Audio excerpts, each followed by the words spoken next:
Bonjour à tous, on est dimanche, j'espère que vous allez bien, que vous êtes en forme aujourd'hui et on va faire une séance qui devrait vous plaire. On commence par un échauffement, vous allez faire 2 tours avec, pour commencer, des down-up, tout simple, 10.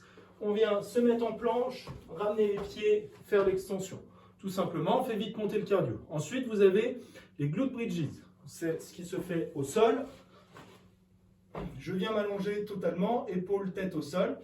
Je viens ramener mes jambes et je vais pousser sur les talons uniquement pour faire une extension du bassin et monter mon bassin pour avoir les genoux, la hanche, les épaules alignés.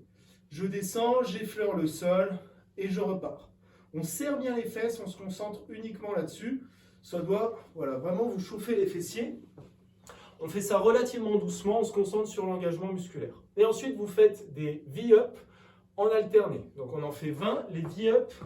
Vous commencez en quelque sorte avec votre position totalement allongée, où on va se rapprocher de la position du holo dès qu'on va démarrer. Et je vais remonter les jambes et remonter les bras en direction de cette jambe. Donc on alterne, jambe gauche, j'ouvre, jambe droite, j'ouvre, etc. Essayez de vous rapprocher au maximum du genou, tout en ayant, si possible, ça va dépendre également de votre souplesse, en remontant jambes relativement tendues. Ça sera intéressant. Ça vous fait un petit peu bosser votre souplesse de la chaîne postérieure. Donc on se concentre sur les abdos et on vient alterner une jambe après l'autre. Ça, c'est pour votre échauffement. Ensuite, vous avez le Metcon. Le Metcon, c'est un EMOM de 18 minutes. Donc à chaque minute, vous avez une quantité, une tâche à faire et vous changez à chaque minute. Donc on commence, vous avez les backpack jumping squats.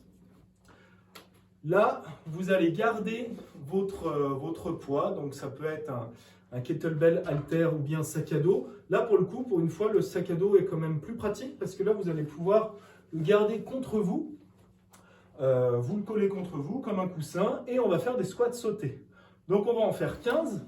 Donc je viens faire, j'écarte bien mes pieds, largeur d'épaule, les pointes un peu vers l'extérieur. Je viens faire le squat complet et je décolle. J'en fais 15 et dès que j'ai fait les 15, le reste de la minute, ça va être de la récup. Forcément, on adapte le poids en conséquence.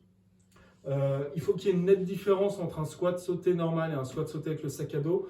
Donc s'il fait 200 grammes, ça ne suffira pas. Il faut mettre un peu plus.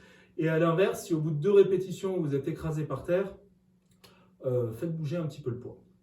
La minute 2, on fait les down-up. 15 down-up, comme on a fait à l'échauffement. Je viens me mettre en planche, je ramène mes pieds et je remonte. On met de la vitesse. Là, pour le coup, ça va être la minute où vous aurez sûrement le plus de repos, parce que ça peut aller très vite, les down-up. Et la minute 3, là, c'est une minute où vous êtes complètement en tension, en effort. On vient faire le arch. Le arch, c'est la position de Superman. Donc, vous êtes allongé sur le ventre et vous allez relever les cuisses au maximum pour les décoller du sol et relever le buste au maximum également. Et on tient dans cette position pendant toute la minute. Ça, c'est pour votre Metcon qui devrait faire son effet normalement. Donc, à vous de voir comment vous adapter. Il faut quand même que les squat jump soient relativement durs. C'est l'exercice vraiment ciblé sur les cuisses et les fessiers. Donc, si vous vous trompez en quelque sorte sur le premier et deuxième tour, n'hésitez pas à changer un petit peu le poids pour la suite. Après ça, vous prenez 5 minutes de repos, histoire de récupérer, parce que ce qui suit le finisher, il est quand même assez corsé. Alors, le finisher, on va faire un maximum de pompes, de push-up, unbroken, donc c'est-à-dire d'affilée. Vous n'avez pas le droit de prendre de pause. Et dès que vous vous ratez, vous allez faire des pistoles. Donc, unbroken, il faut que ce soit supérieur à 10, parce que si vous m'en faites 2 ou 3 unbroken, le volume et la fatigue que ça va générer, ça ne sera pas suffisant. Donc on va faire en sorte, si vous êtes d'habitude sur les pieds, mais que votre maximum c'est de m'en faire 5 ou 8, n'hésitez pas là à vous mettre sur les genoux. Quitte à en faire 25 sur le premier tour, c'est pas grave. Mais comme ça, il y aura plus de volume, ça sera plus intéressant. Donc je vous rappelle, pour votre posture, vous avez vos mains à largeur d'épaule. Quand vous venez faire la pompe, vous venez toucher la poitrine au sol, on serre quand même pas mal les coudes, on n'écarte pas trop, on garde les épaules basses et on vient repousser.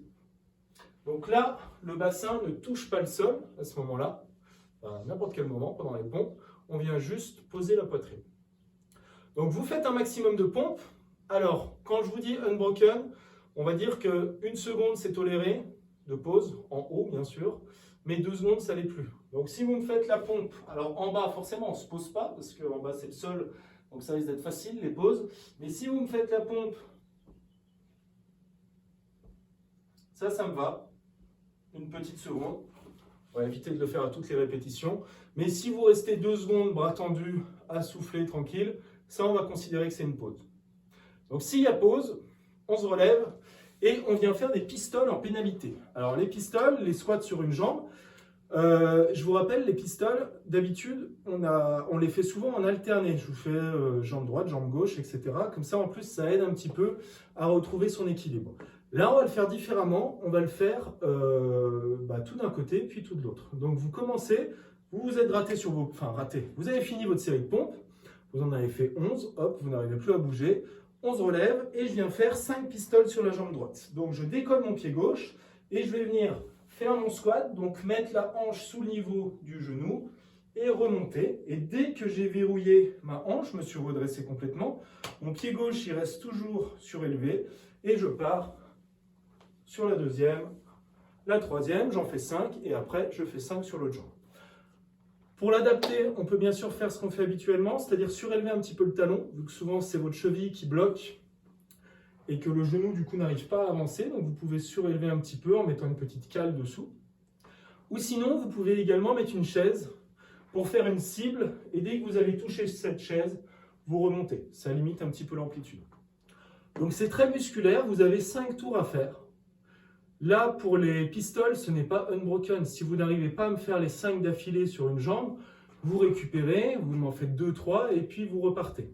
Ce qui est important, là, sur la partie unbroken d'affilée, c'est pour les pompes. Donc bon courage, vos pectoraux et vos fessiers devraient s'en souvenir. Et bon dimanche!